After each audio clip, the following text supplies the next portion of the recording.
رجب 9 ہجری میں نبی کریم صلی اللہ علیہ وسلم کو اطلاع ملی کہ ہرقل قیصر روم مسلمانوں کے خلاف جنگ کرنے کے لیے زبردست تیاریاں کر رہا ہے۔ آپ نے مناسب خیال کیا کہ آگے بڑھ کر دشمن کا راستہ روک لیا جائے، چنانچہ آپ نے مجاہدین کو تیاری کا حکم دیا اور اپنے حلیف قبائل سے مدد بھی طلب فرمائی۔ منافقوں نے مسلمانوں کو یہ کہہ کر بہکانا شروع کیا کہ اس جنگ میں جانا موت کو دعوت دینا ہے، کیونکہ یہ اعراب کی جنگ نہیں بلکہ قیصر روم کی فوج کا مقابلہ ہے۔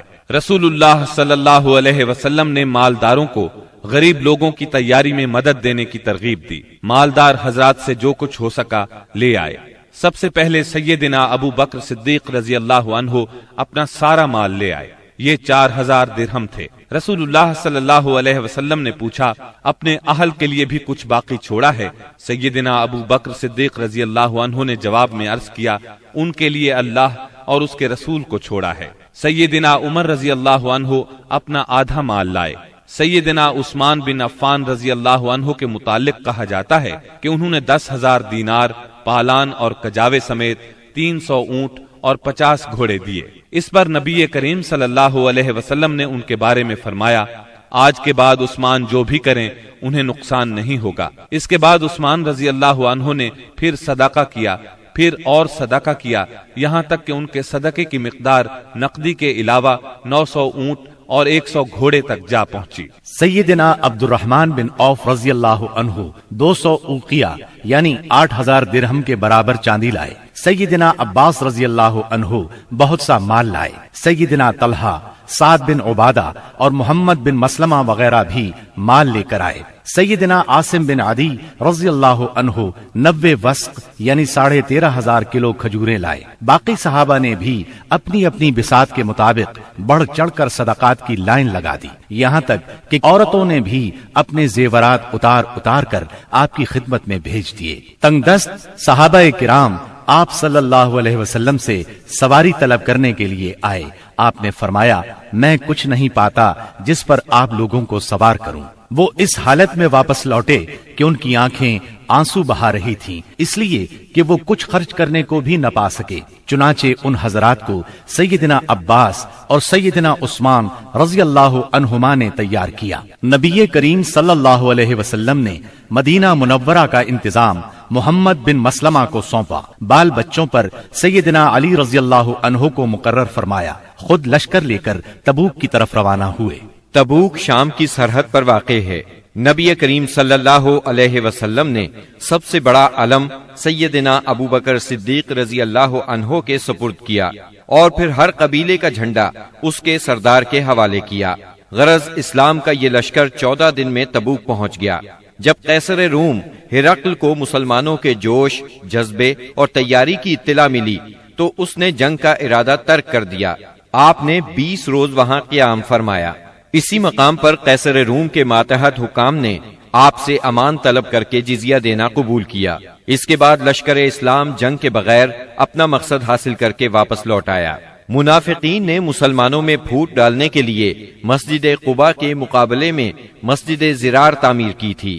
جب نبی صلی اللہ علیہ وسلم غزوہ تبوک کے لیے جانے لگے تو منافقین نے اس مسجد میں نماز پڑھنے کی خواہش کی۔ آپ نے انہیں جواب دیا کہ واپسی پر پڑھاؤں گا۔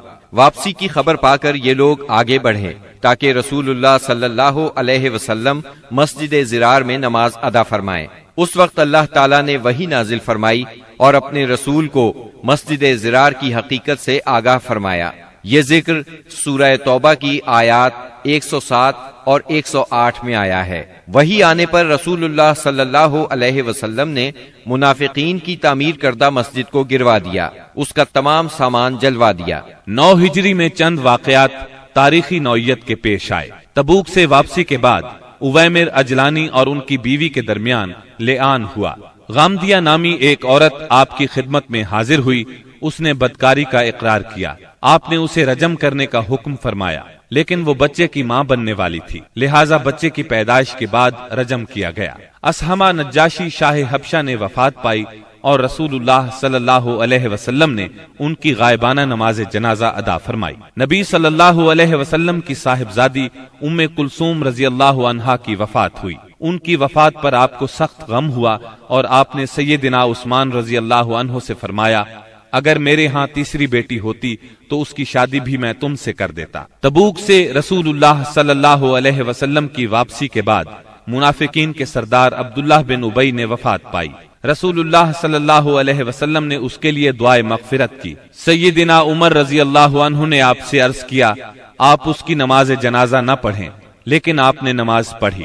بعد میں وحی نازل ہوئی، اس میں سیدنا عمر رضی اللہ عنہ کی رائے کی تائید نازل ہوئی۔ رسول اللہ صلی اللہ علیہ وسلم اور مسلمانوں کو منافقین کی نماز جنازہ پڑھنے سے روک دیا گیا۔ اس سال کے دوران میں حج فرض ہوا۔ رسول اللہ صلی اللہ علیہ وسلم نے 300 صحابہ کرام کا ایک قافلہ حج کے لیے روانہ فرمایا۔ سیدنا ابو بکر صدیق رضی اللہ عنہ کو امیر حج مقرر کیا اور انہیں ہدایت کر دی کہ سب کو حج کا اسلامی طریقہ بتائیں۔ سیدنا ابو بکر صدیق رضی اللہ عنہ کی روانگی کے بعد سورہ برات یعنی سورہ توبہ کی ابتدائی آیات نازل ہوئیں، جس میں ان تمام مشرکین سے عہد توڑنے کا حکم تھا جنہوں نے اپنے عہد کی پاسداری نہیں کی تھی، اور ان کو اور ان لوگوں کو جن کا سرے سے کوئی عہد ہی نہیں تھا 4 مہینے کی مہلت دی گئی تھی کہ اس دوران میں جس طرح چاہیں زمین میں گھوم پھر لیں، تاکہ انہیں معلوم ہو جائے کہ وہ اللہ کو بے بس نہیں کر سکتے، اور یہ کہ اللہ کافروں کو رسوا کر کے رہے گا۔ البتہ جو مشرکین اپنے عہد پر قائم تھے اسے توڑا نہیں تھا اور مسلمانوں کے خلاف کسی کی مدد نہیں کی تھی، ان کا عہد پورا کرنے کا حکم دیا گیا۔ آپ نے سیدنا علی رضی اللہ عنہ کو یہ آیات دے کر ناقہ پر سوار کیا اور روانہ فرمایا۔ انہوں نے حجاج کے قافلے کو راستے ہی میں جا لیا۔ سیدنا ابو بکر صدیق رضی اللہ عنہ نے امیر حج ہونے کی حیثیت سے ارکان حج ادا کیے، اور اس کے بعد سیدنا علی رضی اللہ عنہ نے سورہ برات کی ابتدائی آیات سنائیں۔ اس کے بعد سیدنا ابو بکر صدیق رضی اللہ عنہ نے صحابہ کرام کی ایک جماعت بھیج کر یہ اعلان کر دیا کہ اس سال کے بعد کوئی مشرک حج نہیں کر سکتا اور نہ کوئی ننگا آدمی بیت اللہ کا طواف کر سکتا ہے۔ یہ اعلان گویا جزیرت العرب سے بت پرستی کے خاتمے کا اعلان تھا، یعنی اس سال کے بعد بت پرستی کے لیے آمد و رفت کی کوئی گنجائش نہیں۔ غیر مسلم قوموں کے لیے جزیے کی ادائیگی کی فرضیت اور سود کی ممانعت کا حکم نازل ہوا۔ رسول اللہ صلی اللہ علیہ وسلم جو ہی تبوک سے مدینے واپس آئے، وفود کی آمد کا سلسلہ شروع ہو گیا۔ یہ سلسلہ اگلے برس 10 ہجری تک جاری رہا۔ عرب کے قبیلوں اور خاندانوں نے اپنے اپنے نمائندے بھیجے، اور بعض رؤسا، غلام، یتیم، غربا اور خواتین بذات خود مدینہ منورہ آئے تاکہ اسلام اور پیغمبر اسلام کے بارے میں پتہ لگائیں اور خود اپنی آنکھوں سے سب کچھ دیکھ لیں۔ جب یہ لوگ مدینہ آ کر قیام کرتے اور آپ کو دیکھتے تو بعض لوگ تو دیکھتے ہی پکار اٹھتے، اللہ کی قسم یہ چہرہ کسی جھوٹے نبی کا نہیں ہو سکتا۔ اس کے بعد اسلام قبول کر لیتے۔ جب جزیرہ عرب میں دعوت و تبلیغ مکمل ہو گئی اور اللہ نے اہل ایمان کی ایک ایسی جماعت پیدا فرما دی جو دعوت کی حفاظت کی ضامن اور اسے زمین کے کونے کونے تک پہنچانے کی کفیل تھی، تو اللہ تعالیٰ نے چاہا کہ رسول اللہ صلی اللہ علیہ وسلم کو انتقال سے قبل ان کی جہد پیہم کا ثمرہ بھی دکھلا دے۔ چنانچہ آپ کو ذی الحج 10 ہجری میں بیت اللہ کے حج سے مشرف فرمایا۔ آپ نے حج کا ارادہ فرمایا تو لوگوں میں اس کا اعلان کر دیا۔ آپ کا ارادہ حج سن کر تمام عرب ساتھ جانے کے لیے ٹوٹ پڑا۔ ہفتے کے دن 26 ذی-القعدہ کو آپ نے کوچ کی تیاری فرمائی، بالوں میں کنگھی کی، تیل لگایا، تہبند پہنا، چادر اوڑھی اور ظہر کی نماز کے بعد مدینے سے چل پڑے اور عصر سے پہلے ذوالحلیفہ پہنچ گئے۔ وہاں پہنچ کر 2 رکعت نماز عصر پڑھی اور رات بھر خیمہ زن رہے۔ صبح ہوئی تو صحابہ کرام سے فرمایا، رات میرے پروردگار کی طرف سے ایک آنے والا آیا، اس نے کہا اس مبارک وادی میں نماز پڑھو اور کہو حج میں عمرہ ہے۔ اس کے بعد آپ صلی اللہ علیہ وسلم نے اپنا سفر جاری رکھا۔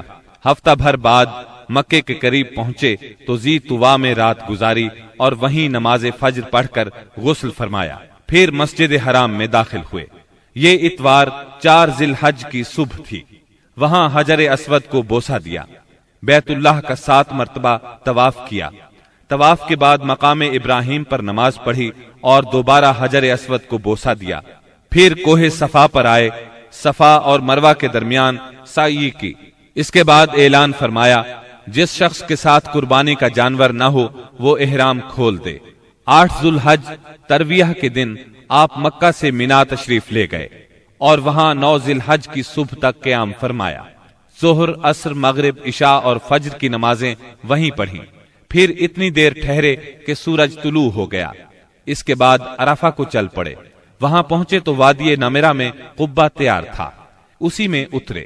جب سورج ڈھل گیا تو آپ کے حکم سے آپ کی اونٹنی قصواء پر کجاوا کسا گیا اور آپ بطن وادی میں تشریف لے گئے۔ اس وقت آپ کے گرد 1,24,000 یا 1,44,000 انسانوں کا سمندر ٹھاٹھیں مار رہا تھا۔ آپ نے ان کے درمیان ایک جامع خطبہ ارشاد فرمایا۔ جو لوگ خطبے کے جملوں کو سن رہے تھے وہ دوسروں تک پہنچا رہے تھے اور سنانے کے لیے بلند آواز سے دوہرا رہے تھے۔ آپ صلی اللہ علیہ وسلم نے ارشاد فرمایا، جو لوگ یہاں موجود نہیں ہیں ان کو سننے والے یہ پیغام پہنچا دیں۔ نبی کریم صلی اللہ علیہ وسلم نے اپنے اس خطبے میں ارشاد فرمایا، لوگو میری باتوں کو غور سے سنو، کیونکہ میں نہیں جانتا، شاید اس سال کے بعد اس مقام پر میں تم سے کبھی نہ مل سکوں۔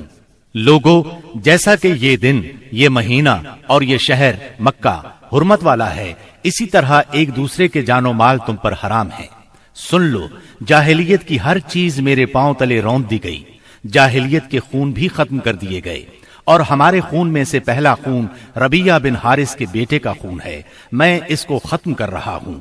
یہ بچہ بنو سعد میں دودھ پی رہا تھا کہ انہی ایام میں قبیلہ بنو حذیل نے اسے قتل کر دیا، اور جاہلیت کا سود ختم کر دیا گیا، اور ہمارے سود میں سے پہلا سود عباس بن عبد المطلب کا ہے، میں اس کو ختم کر رہا ہوں۔ اب یہ سارے کا سارا سود ختم ہے۔ اے لوگو، عورتوں کا تم پر حق ہے جیسا کہ تمہارا ان پر حق ہے، عورتوں کے ساتھ بھلائی کرو، تمہیں بہت جلد اللہ کے سامنے حاضر ہونا ہے، اور وہ تم سے تمہارے اعمال کے بارے میں سوال فرمائے گا۔ خبردار خبردار، میرے بعد گمراہ نہ ہو جانا۔ لوگو، نہ تو میرے بعد کوئی پیغمبر ہے، نہ کوئی اور امت ہی پیدا ہونے والی ہے۔ خوب سن لو، اپنے پروردگار کی عبادت کرنا، پنجگانہ نماز ادا کرنا، رمضان کے روزے رکھنا، اپنے مالوں کی زکوٰۃ دینا۔ تمام مسلمان محکوم ہوں یا آزاد، یکساں ذمہ داریاں اور حقوق رکھتے ہیں۔ اعمال دین کے سوا کسی کو کسی پر کوئی فضیلت نہیں۔ تم اپنے غلاموں کو وہ کھلاؤ جو تم خود کھاتے ہو، اور انہیں وہ لباس پہناؤ جو تم خود پہنتے ہو۔ ان پر نہ کوئی ظلم کرو اور نہ ان کا کوئی حق چھینو۔ امانتیں ان کے مالکوں کے سپرد کرنا چاہیے۔ دوسروں پر ظلم نہ کرو تاکہ تم پر بھی ظلم نہ کیا جائے۔ سود حرام ہے۔ شیطان اس سرزمین میں اپنی پرستش سے مایوس ہو گیا۔ پھر فرمایا، اور میں تم میں ایسی چیز چھوڑے جا رہا ہوں کہ اگر تم نے اس کو مضبوطی سے پکڑے رکھا تو اس کے بعد ہرگز گمراہ نہیں ہوگے، اور وہ ہے اللہ کی کتاب۔ لوگو، اپنے رب کے گھر کا حج کرنا اور اپنے حکمرانوں کی اطاعت کرنا، ایسا کرو گے تو اپنے رب کی جنت میں داخل ہوگے۔ ہاں، تم سے میرے متعلق پوچھا جانے والا ہے، تو تم لوگ کیا کہو گے؟ صحابہ کرام رضی اللہ عنہم نے جواب دیا، ہم گواہی دیتے ہیں کہ آپ نے تبلیغ کر دی، پیغام پہنچا دیا اور خیر خواہی کا حق ادا کر دیا۔ یہ سن کر آپ نے شہادت کی انگلی کو آسمان کی طرف اٹھایا اور لوگوں کی طرف جھکاتے ہوئے 3 بار فرمایا، اے اللہ، گواہ رہنا۔